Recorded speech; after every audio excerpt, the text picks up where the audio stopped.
अस्सलामुअलैकुम। गन्ने के काश्तकारों के लिए फिर से अच्छी खबर लाया हूँ। शुगर मिलों ने गेट रेट बढ़ा दिए। एलपी में मज़ीद इजाफा।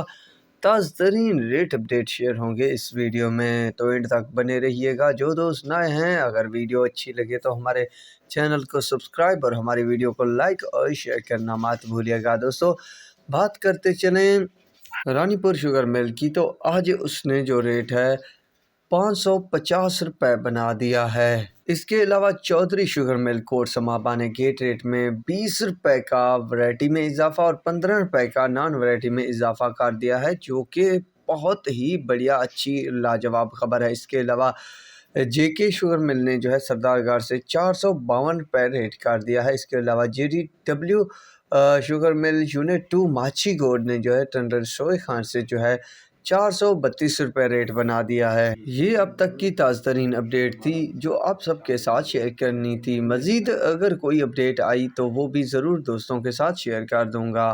तो अब तक के लिए इतना ही काफ़ी है। अल्लाह हाफिज़।